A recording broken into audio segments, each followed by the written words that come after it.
Thanks everyone for coming, and especially to the team who put together the Hemp Innovation Challenge, Mike, and everybody else as well. I'm really excited to be here. So our company is called CO2 GRO Inc. Our technology is called CO2 Delivery Solutions, and I'm excited to talk to you about it. So I want to do a show of hands first. Who here are growers? All right, and of all the growers here, who knows that CO2 is needed for photosynthesis? And of all of you here who know that, how many of you are actually supplementing your grow operations with CO2? One. He's going to be so.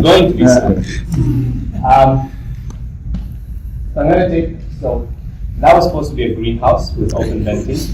So my guess is most of you who might be growing greenhouses are either having open venting or shade houses, hoop houses. Basically, the air escapes. You can't pump CO2 gas in because it's going to dissipate through the atmosphere.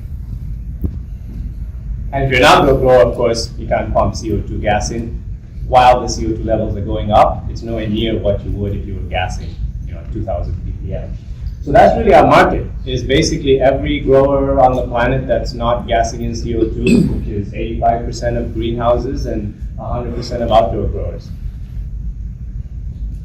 And we're going to do that using our technology, which is called CO2 Delivery Solutions.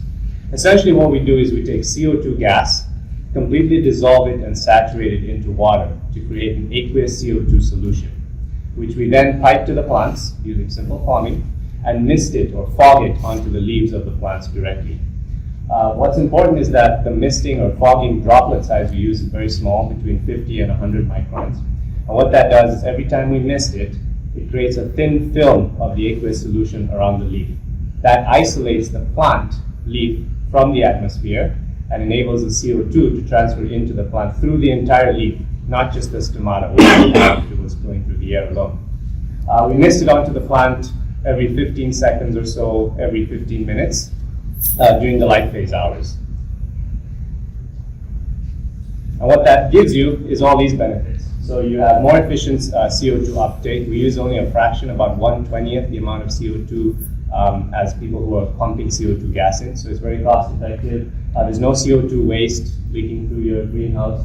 Faster growth for more turns, bigger plants for more product to sell, more valuable metabolites like, for example, in cannabis and hemp, CBD, THC, more flower, bud, and seeds if you're a hemp seed grower, as well as stronger root development for better nutrient uptake. And also an interesting thing, which I'll talk about in a minute, is less crop loss. What that means is more profit at the end of the day. So these are some of the results we've had with trials that we've done on cannabis specifically, hybrid strains, indica sativas. Basically, we get 20 to 30% faster growth, so you have about one more turn per year, more biomass, more buds, more CBD, THC, more profit. We've also done tests on flowers. We're in the floriculture industry where we get more flowering, greater root development for our young plant growers. Again, that means more profit, better plants. This is a picture of a test we did on romaine lettuce. You can see the difference between with misting and without, bigger, faster plants in the same time frame.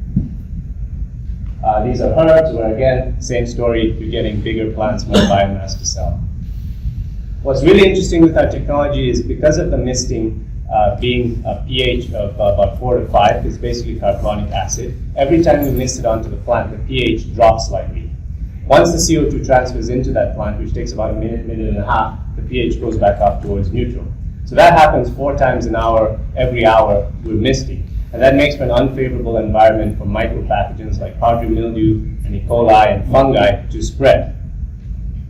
So essentially what you're getting is crop saved and less crop loss, more profit. Our system can be integrated directly onto a boom installation. A lot of our flower growers, for example, have boom systems, so you just literally plug and play onto that. Or we have a central dissolution system where we do the CO2 solution in a central location and then just pipe it to the plants, put in the overhead nozzles, and off you go. We're patent protected, so we have several patents out as well as patents pending. We have a try before you buy policy, so if you want to try it out in a small piece of square footage, 1,000, 2,000 square foot, we're happy to do that, and then give you the option to buy it for your entire facility. Our focus at the moment is on covered cultivations. We have greenhouses, hoop houses, shade houses, etc. We're also working on ways to more efficiently and practically deliver the CO2 solution to crops outdoor. I mean, theoretically, you could put piping nozzles out for acres and acres, but there are other ways that might be better. For example, drones, which we're going to be working on this year. Our team consists of Dr. Matt Julius as our CSO from St. Cloud State University in Minnesota. We also have as one of our directors, Dr. George Sergina, who is a former professor at the University of Guelph in Canada, and our CEO, professional engineer, John Archibald. He has decades experience building out projects, designing projects from an engineering point of view, as well as experience dissolving various gases into solution in other industries. So now, thanks to CO2 Delivery Solutions, all of you who have to put your hands down will soon be able to keep your hands up, including Levi Swanson here, who we've just started working with, and he's one of our fellow competitors for this challenge. And that's my presentation.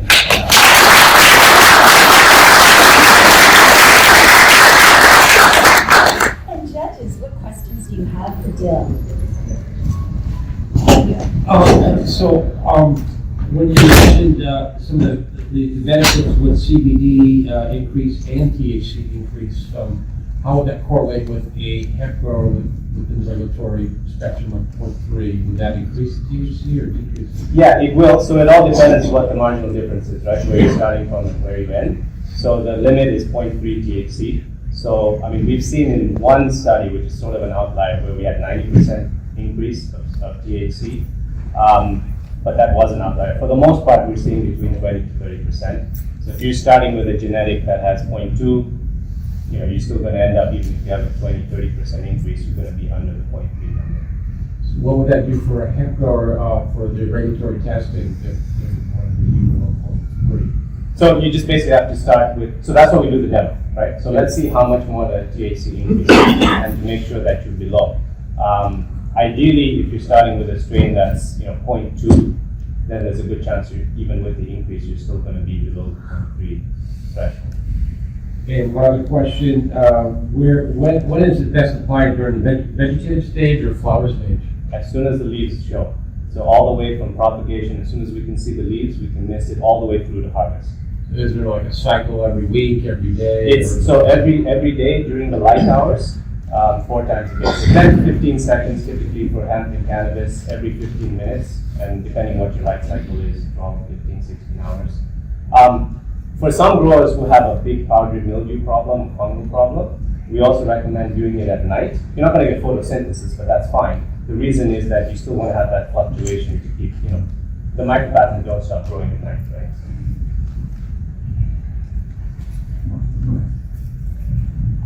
I'm going to comment here. I guess, with many years of production agriculture, somebody's finally addressing the elephant in the room when it comes to food production. We don't have enough CO2 in the atmosphere. That's just No, I agree. I mean, it's a standard statement we can all agree with, unless you're. Yeah, no, the guys who can pump it in, they're putting it at 1,500, 2,000 ppm. Yeah. And we're at 400 naturally. That's right. So, every time we get a spike in CO2 in our atmosphere on my farm, we increase better yield. Yeah.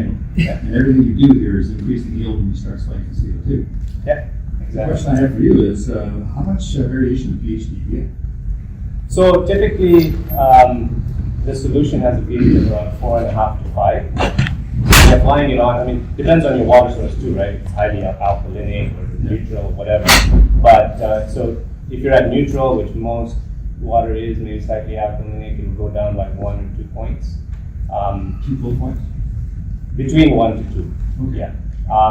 But it's not so much the acidity that causes the pathogens to not grow. It's the fluctuation, right? So it's like, imagine you're outside and it's minus 20 and then plus 50 4 times an hour. It's not very When you fluctuating. change the pH, you're changing temperatures as well. So have you been able to measure that slight change in temperature? No. So we haven't done that yet. But what we are going to be looking at is the cooling effect of just the mist, the water, right? Yeah. Because a lot of growers, we have customers in Dubai who are spending a lot of money trying to keep their plants cool. If we can reduce that temperature by 1 degree and they can keep their thermostat up 1 degree, then there's been some studies even by the EPA where you can save 5 to 10% of energy costs. So that's something we're looking at. One last question. talked about the overhead cost of $1 to $2 a square foot, depending on the size. Yeah.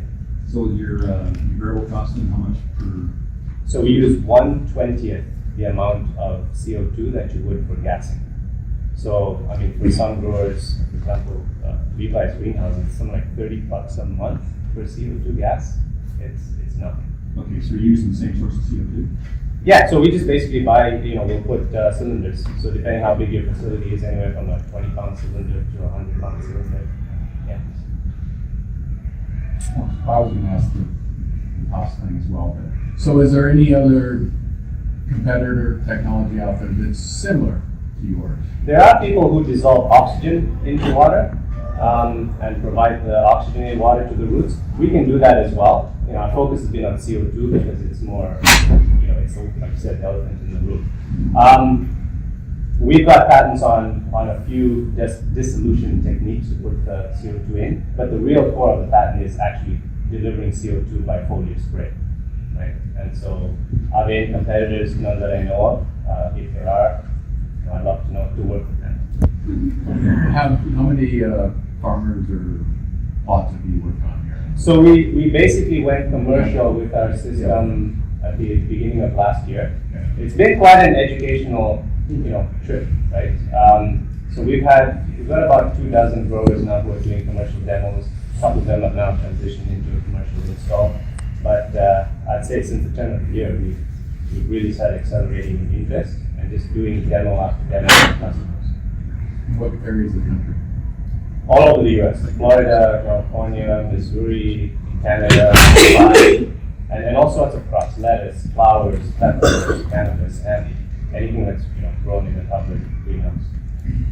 Have you done any work outside, like in field crops, or is just thinking about it? Yeah, we did one trial with Guelph at their Monk Station outdoors last summer. It's a 2-year project in total. So the purpose of that was really to learn about, what's the best way to mix. We're doing another one starting this summer using drones to figure if that's more practical and economic. But that's really the challenge. Making the CO2 solution is easy. We know how to do that. It's how do we get it to the plant? You don't want to have thousands of acres of pipes and nozzles up there. Well, last question for me. How corrosive is it on your infrastructure, your galvanized infrastructure? Got it. How corrosive? How corrosive? It's not. It's not. Yeah, and we use standard PVC and stuff like that, so we stay away from the metals. Perfect timing. Thank you.